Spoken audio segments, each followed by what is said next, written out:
ஸ்ரீமத் பாகவதம் 25ஆம் பகுதி. தீக்குளித்த தாட்சாயணி. உலகை உற்பத்தி செய்யும் பிரம்மதேவரின் வாரிசுகள் என்பதால் மரீச்சி, அத்ரி, அங்கிரஸ், தட்சன் போன்ற பிரம்மதேவரின் புதல்வர்கள் பிரஜாபதிகள் என்று கௌரவிக்கப்பட்டார்கள். அந்த பிரஜாபதிகளின் தலைவனாக தட்சன் நியமிக்கப்பட்டான். ஒருமுறை பிரம்மனின் புதல்வர்கள் அனைவரும் ஒன்று கூடி சத்திர யாகம் ஒன்றை நடத்தினார்கள். அந்த யாகத்திற்கு அனைத்து தேவர்களும், முனிவர்களும், ரிஷிகளும், பிரம்மதேவரும், சிவபெருமானும் வந்து அமர்ந்திருந்தார்கள். இவர்கள் அனைவரும் வந்த பிறகு பிரஜாபதிகளின் தலைவனான தட்சன் உள்ளே வந்தான்.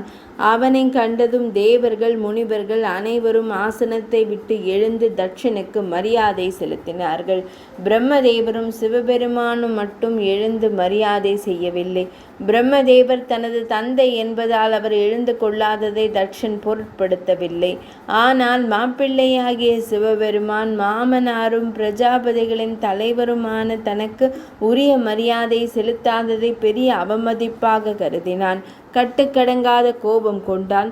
சுட்டெரிக்கும் பார்வையால் சிவபெருமானை முறைத்துவிட்டு கூடியிருந்தவர்களை பார்த்து கூறினான், தேவர்களே, முனிவர்களே, நான் ஒரு பெரிய தவறை செய்துவிட்டேன். மான் குட்டியுடன் அழகிய விழிகளை கொண்ட என்னுடைய மகள் சதியை குரங்கின் கண்களை கொண்ட இந்த சிவனுக்கு திருமணம் செய்து வைத்தேனே, அதுதான் நான் செய்த தவறு.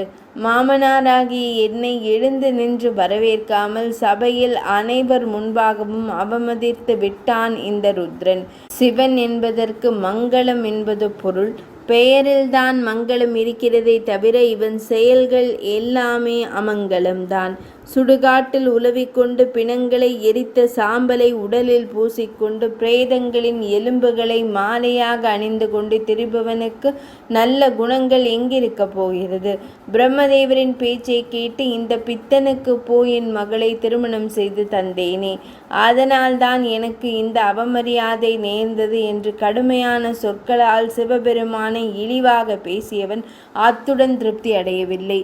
இனி இந்த சிவனுக்கு எந்த யாகத்திலும் அவிர்வாகம் கிடைக்காமல் போகட்டும் என்று அனைவரும் திடுக்கிடும்படியாக சாபமிட்டான். கோபம் தணியாதவனாகவே அங்கிருந்து வெளியேறினான். இத்தனை நடந்தும் சிவபெருமான் புன்னகை மாறாத முகத்துடன் அமைதியாகவே இருந்தார்.